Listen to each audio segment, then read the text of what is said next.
नमस्कार, news capital express में आपका स्वागत है। मैं हूं आपके साथ अंकिता। चलिए बढ़ते हैं खबर की ओर। आज सोमवार सुबह रामपुर छापर स्थित एकलव्य आवासीय विद्यालय का माहौल उस वक्त अचानक तनावपूर्ण हो गया जब छात्र छात्राएं हॉस्टल से बाहर निकलकर नारेबाजी करते हुए सड़क पर आ गए। आज सोमवार सुबह रामपुर छापर स्थित एकलव्य आवासीय विद्यालय का माहौल उस वक्त अचानक तनावपूर्ण हो गया जब छात्र छात्राएं हॉस्टल से बाहर निकलकर नारेबाजी करते हुए सड़क पर आ गए। बच्चों के सड़क पर आने की सूचना मिलते ही विद्यालय प्रबंधन और प्रशासनिक अमले में हड़कंप मच गया। आक्रोशित छात्र छात्राओं का कहना था कि वे अपनी समस्याओं को लेकर कलेक्टर से मिलने जा रहे थे। उनका आरोप है कि विद्यालय की प्राचार्य द्वारा उन्हें लगातार मानसिक रूप से प्रताड़ित किया जा रहा है और इस संबंध में पहले की गई शिकायतों पर भी कोई ठोस कार्रवाई नहीं हुई। सूचना मिलते ही प्रशासन हरकत में आया और बच्चों को रामपुर जोगनी मंदिर के पास ही रोक लिया गया। मौके पर स्वयं एसडीएम अनुराग सिंह पहुंचे और स्थिति को संभाला। उन्होंने बच्चों को शांत किया और सड़क पर बैठकर उनकी समस्याएं गंभीरता से सुनी, जिसके बाद छात्रों का आक्रोश कुछ हद तक शांत हुआ। समाधान चाहिए सर, क्योंकि बहुत समस्या हो रही है। रानी मैम आते ही हम लोगों को जाति सूचक गाली दिया जाता है, हमसे ठीक से पेश नहीं आते मैम, और प्लस हम खाने पीने में बहुत प्रॉब्लम हो रही है। न पेरेंट्स को यहाँ रुकने देते हैं। खाने में क्या प्रॉब्लम आती है? खाने में जैसे कि कच्चा चावल मिलता है, रोटी। शासन से क्या चाहते हैं आप लोग? कि मैम यहाँ से रिटायर हो जाए, रिटायर नहीं प्लस यहाँ से हटाया जाए मैम को। मैम है कि सर हैं? मैम है और प्लस त्रिपाठी सर हैं और एक और सर। किस तरह की भाषा का उपयोग करते हैं ये? सीधे गाली देते हैं सर। त्रिपाठी सर द्वारा माँ की गाली दिया गया था सर हम सभी लोगों को। आज लगभग कितने बच्चे निकले हैं? और 400।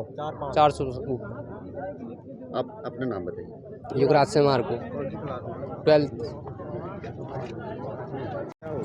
कलेक्टर ऑफिस आ रहे हैं। क्या समस्या है? प्रिंसिपल का व्यवहार अच्छा नहीं है, किसी भी पेरेंट्स के साथ मतलब उनका व्यवहार अच्छा नहीं होता, वो भगा देती हैं उनको। कौन प्रिंसिपल है? अविनाश रानी में। किस तरह का व्यवहार करते हैं? मतलब उनका ठीक नहीं है। किस तरह से ठीक नहीं, कुछ बताओगे? हाँ, मतलब धमकाती ही रहती है हमें सब, मतलब में बिना किसी कारण के। तो आज कितने बच्चे निकले हो हॉस्टल से? हॉस्टल से अभी पता नहीं। अभी कहाँ जा रहे थे आप? Collector office. क्या कुछ मांग है? तो वो समस्या रखने में नहीं, अपनी समस्या रखने। अपना नाम बताओ। विकास भारती। बच्चे से करा रहा हूँ, बाकी तो नेता के, क्योंकि अभी जो बच्चे सड़क पर है और आप कह रहे हैं कि हम बात नहीं करेंगे। देखिए क्या है, जो नई प्रिंसिपल मैडम है अविनाश रानी मैडम, उन्होंने पिछले 9 तारीख को मेरे से चार्ज ले लिया है। मैं यहाँ पर मैं एक स्टेट की प्रिंसिपल हूँ, तो मुझे यहाँ पर कुछ नाम मात्र को ही कार्य हैं जो मुझे देखने हैं। तो अब इस बीच में इनका क्या हुआ है, वो किस तरह का कार्य कर रही हैं, मेरा उसमें कोई इन्वॉल्वमेंट नहीं है। अब आज अचानक ये घटना घटी है। जब मुझे पता चला मैं विद्यालय में आई, मैंने वहीं से बच्चों को रोकना शुरू किया और मैंने अपने उच्च अधिकारियों को सबको मैंने सूचना दी कि ऐसा ऐसा है। मतलब मैंने डीसी साहब को ही बताया, मैंने एसी साहब को ही बताया, फिर एसी साहब तुरंत आए हैं। और उसके बाद बच्चे सुनने को तैयार नहीं हैं, बच्चे मानने को तैयार नहीं हैं, बच्चे यहाँ पर खड़े हैं। मुझे बिल्कुल अच्छा नहीं लग रहा है, क्योंकि बच्चों को यदि बच्चे गिर जाएंगे या किसी तरह का कोई बच्चों को नुकसान हो जाएगा तो ये मेरी हानि होगी। क्योंकि आज तक मैंने बच्चों को इस तरह का नहीं देखा है कि बच्चे इस तरह की कोई हरकतें करें या इस तरह का कोई बच्चे आंदोलन करें। जो भी बात होती है विद्यालय स्तर पर उसका समाधान कर दिया जाता है। बस मैं अपने संबंध। बच्चे क्या मांग कर रहे हैं, क्यों परेशान? आपको सर, आप लोग इतनी देर से यहाँ पर हैं, आप लोगों को पता होगा कि बच्चे क्या मांग कर रहे हैं। मैं उस संबंध में नहीं, मैं उस संबंध में बच्चों की मांग है, मैं क्यों कहूँगी सर? नहीं शिकायत किया होगा कि वो प्रिंसिपल के खिलाफ की? नहीं, मेरे पास कोई शिकायत नहीं आई है उनकी। आप भी प्रिंसिपल? नहीं, मेरे पास बच्चों ने कोई शिकायत नहीं की कि ऐसे अचानक से छात्रावास से बाहर हो गए। अब आप मुझे प्लीज मैम आपका नाम और पता बता दें प्लीज। मैम ये बताइए कि बच्चे सड़क पर हैं, अगर कुछ हो इसकी जवाबदारी कौन लेगा? मैम पर उतर आए थे, जो अधीक्षक है उन पर गंभीर आरोप लगा रहे थे। आखिर क्या बात बनी है, क्या सहमति हुई थी? बच्चों को इसको लेकर बात की गई है कि आखिर उनकी मुख्य रूप से परेशानियाँ क्या हैं। बात करके जो निकल के सामने आया है उसको मुख्य रूप से ये आया है कि बेसिकली जो नई जो प्रिंसिपल हैं उनको लेकर, उनके बिहेवियर को लेकर, और बेसिकली इनके बच्चों के माता पिता आते हैं, पेरेंट्स आते हैं, तो उनको रुकने की व्यवस्था को लेकर या इस तरह की बहुत सारी समस्याएँ हैं। तो छोटी मोटी सारी समस्या उन सबको नोट किया गया है। तो ज़्यादातर विषय जो है बिहेवियरल इशू है, मतलब कि जो है जो नियम कायदे कानून है उनको सख्ती के साथ में और कुछ गलत तरीके से जो है वो दुर्व्यवहार को लेकर सबसे ज़्यादा विषय हैं, तो उन सबको लेकर हम बात करेंगे और उसका समाधान निकलवाएंगे। शब्दों का प्रयोग करने के आरोप लगा रहे इसी हैं। तरह के विषय आए हैं, मतलब बेसिकली बात हो सकता है कि सही हो लेकिन गलत तरीके से कही गई हैं, तो उनको लेकर हम ठीक करने का प्रयास करेंगे। बच्चों का यह भी आरोप है कि उनको साफ सफाई कराई जाती है बच्चों से। 3 किलोमीटर तक पैदल चले इस बीच में बच्चों हो जाता बेसिकली कम्युनिकेशन का गैप भी है और मुझे लगता है इसको लेकर हम एक्सप्लेनेशन एसी ट्राइबल से भी लेंगे कि अगर उनके द्वारा इस महाविद्यालय मतलब इस छात्रावास का संचालन किया जा रहा है तो उनको भी इस बात का ध्यान रखना चाहिए कि अगर इस तरह के कोई विषय उठते हैं तो छात्रावास स्तर पर ही उसके समाधान हो जाने चाहिए। लंबी चर्चा के बाद क्या कुछ आश्वासन दिया आज बच्चों को? फाइनली यही आश्वासन है कि आज से ही जो उनके बिहेवियरल इश्यूज़ हैं वो सबको रिजॉल्व किया जाएगा, ताकि जो माता पिता दूर से कहीं से आते हैं तो उनकी कुछ ना कुछ टेम्प्रेरी रुकने की व्यवस्थाएं जेएससी हो सके और बाकी चीज़ें भी समाधान करवा लेंगे। बच्चे मान गए इससे? मान गए, फिलहाल तो मान गए। सिविल लाइंस थाना अंतर्गत काजघर में सोमवार की रात एक 18 वर्षीय युवक की बेरहमी से हत्या कर दी गई। अज्ञात 5 हमलावरों ने युवक पर धारदार चाकुओं से ताबड़तोड़ वार किए, जिससे उसकी मौके पर ही मौत हो गई। एडिशनल एसपी आयुष गुप्ता से मिली जानकारी के अनुसार रामपुर मानवा बस्ती निवासी मोनू झारिया किसी काम से काजघर स्थित एक टेंट हाउस के बाहर खड़ा था।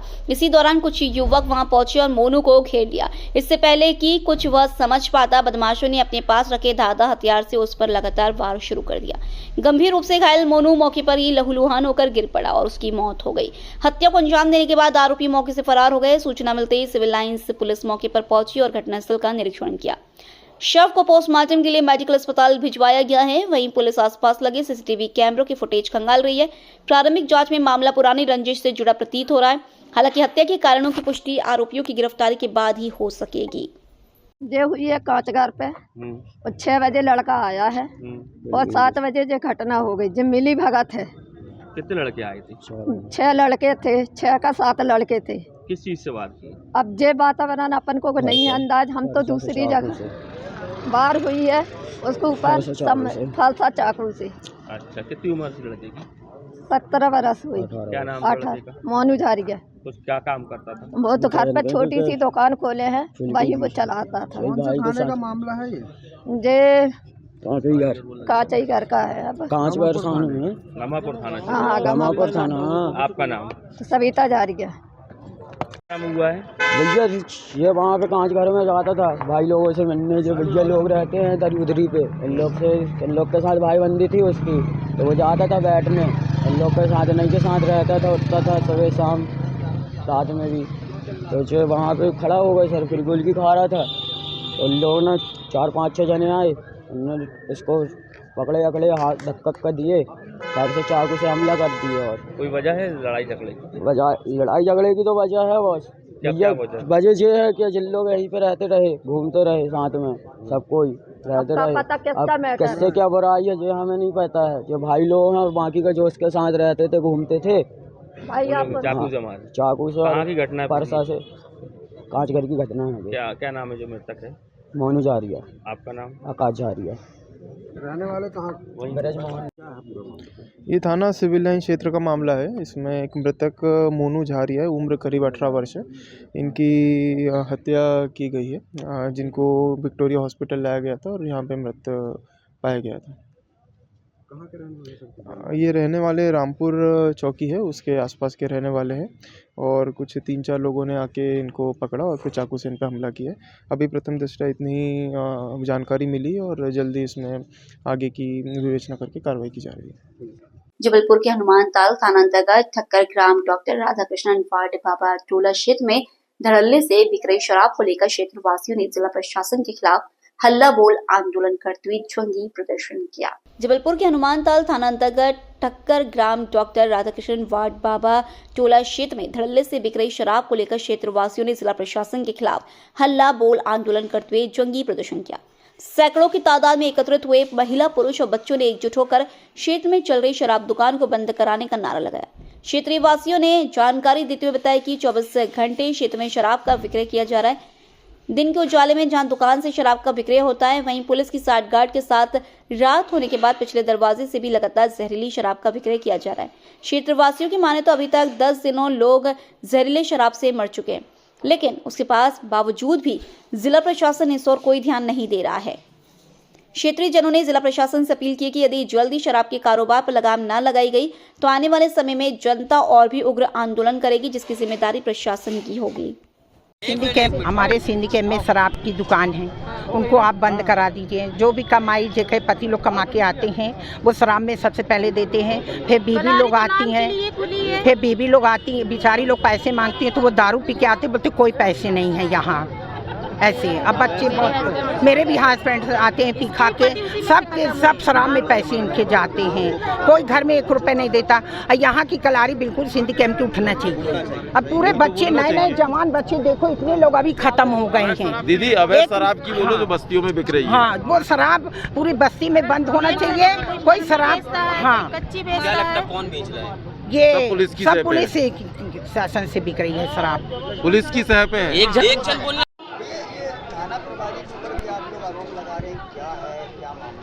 आज हम सभी ठक्कर ग्राम वार्ड और राधा कृष्ण के वार्ड के जनता और माननीय एसपी महोदय के द्वार पर आए, क्योंकि हम लोग जो आरोप लगा रहे हैं हनुमानताल थाना टीआई महोदय के ऊपर, क्योंकि उन्हीं के संरक्षण में आए दिन पूर्व विधानसभा के अंतर्गत जो 2 वार्ड हैं, सबसे सघन वार्ड है और वहाँ पर मजदूर वर्ग और रविदास समाज के लोग निवास करते हैं, उनके ही संरक्षण में अवैध दारू, इसमें गांजा, चरस, अफीम ऐसे नशीले पदार्थ दिए जा रहे हैं, जिससे हमारे आने वाली जो नस्लें हैं, रविदास समाज की नस्लें हैं, 18 साल से लेकर 30 साल के बीच में अभी 3 महीने के अंदर ऐसी मौतें दर्दनाक हुई है।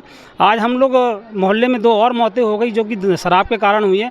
हम लोग उनको छोड़ के आज माननीय अपना दुख व्याप्त करने एसपी महोदय जी के पास आए हैं, क्योंकि एसपी महोदय जी को इसके पूर्व भी कई बार संज्ञान दिया गया कि हनुमानताल थाना के खिलाफ आप उचित कार्रवाई करें, क्योंकि उनका जो व्यक्तिगत व्यवहार है संदिग्ध लगता है, क्योंकि पुलिस प्रशासन के ही संरक्षण में ये अवैध दारू और संचालित होती है।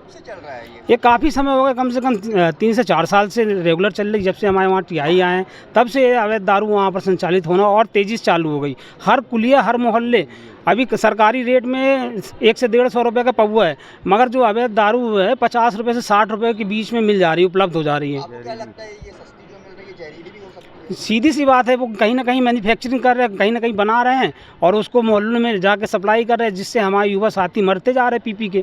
क्योंकि ये पूरे क्षेत्र में, आप राधा कृष्ण वार्ड ले लीजिए या ठक्कर ग्राम वार्ड ले लीजिए, पूरा क्षेत्र है, पूरे हर कुलियों में। इसके पूर्व कई बार रविदास समाज के माध्यम से हम लोगों ने शिकायत दी, कलेक्टर महोदय को दी, एसपी महोदय को दी, मगर इसके बाद भी आज तक उनके कानों में जू तक नहीं रेंग रही। आज हम अधिक जनसंख्या लेकर हम लोगों ने आज एसपी महोदय जी के पास आए और उनसे अपनी गुहार लगाएं। तत्काल अगर इसमें उचित कार्रवाई नहीं होती, हम लोगों ने 3 दिन का अल्टीमेटम दिया, अगर 3 दिन के अंदर कोई ठोस कार्रवाई नहीं करते तो हम लोग खुद कलारी जाके बंद करवाने में बाध्य होंगे। मैं लक्ष्मण चौधरी, ठक्कर ग्राम निवासी। थाना क्षेत्र का एक मामला आया सर, अवैध शराब का मामला, क्या मामला है सर? अभी कुछ लोग यहाँ पर ज्ञापन देने के लिए आए थे, रविदास समाज के लोग हैं जो थाना हनुमानताल सिंधी कैंप के आसपास अवैध शराब की बिक्री को लेकर शिकायत करने आए थे, वो ज्ञापन देने आए थे। तो इसमें कुछ समस्या हैं जो उन्होंने बताई है, जैसे वहाँ एक पुलिस चौकी की मांग उन्होंने की है जहाँ पे अस्थायी तौर पे पुलिसकर्मी रहे। वह उसके अलावा जो उनका जो कहना है अवैध शराब की शिकायत है उसके बारे में उन्होंने जाँच करने की बात की है। तो इन सब चीज़ों को लेकर इसमें आगे कार्रवाई करेंगे। उनके संरक्षण में शराब बेची जाएगी। अब इसमें जिसका भी रोल है उनके ऊपर कार्रवाई की जाएगी, लेकिन पहले हम कहाँ हो रहा है इस चीज़ को एक बार वेरीफाई करा लेते हैं। जबलपुर के रांची थाना क्षेत्र अंतर्गत सिविल अस्पताल में काम करने वाले दैनिक वेतन भोगी 2 भाइयों को क्षेत्र के ही एक बदमाश समीर वंशकार द्वारा पुराने विवाद के चलते जान से मार डालने की कोशिश की गई। जबलपुर के रांची थाना क्षेत्र अंतर्गत सिविल अस्पताल में काम करने वाले दैनिक वेतन भोगी 2 भाइयों को क्षेत्र के ही एक बदमाश समीर वंशकार द्वारा पुराने विवाद के चलते जान से मार डालने की कोशिश की गई। इस दौरान बीच बचाव करने पर पीड़ित पक्ष के 2 लोग चाकू के वार से गंभीर रूप से घायल हुए, जिन्हें उपचार के लिए अस्पताल में भर्ती कराया गया। सीएसपी सतीश साहू की प्राप्त जानकारी के अनुसार घायलों का क्षेत्र के समीर वंशकार के साथ पूर्व में विवाद हुआ था, जिसके परिणाम स्वरूप समीर वंशकार को सजा हुई थी। जेल से छूटते ही समीर वंशकार ने सबसे पहले पीड़ितों को धमकाना शुरू किया और आज जब पीड़ित सिविल अस्पताल से काम करके लौट रहा था तब मौका पाकर आरोपी द्वारा अचानक ही चाकूबाजी की घटना को अंजाम दे दिया गया।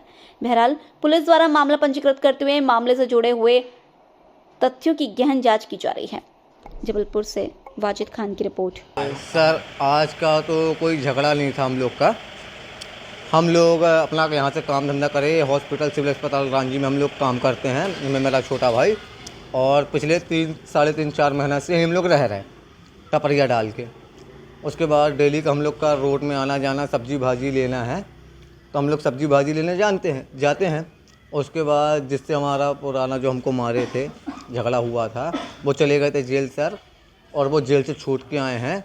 तो उनका कहना ये है कि तुम लोग को आराम से रहने नहीं देंगे, हम जेल गए, तुम जेल जाओगे, तुम्हें जान से मार देंगे।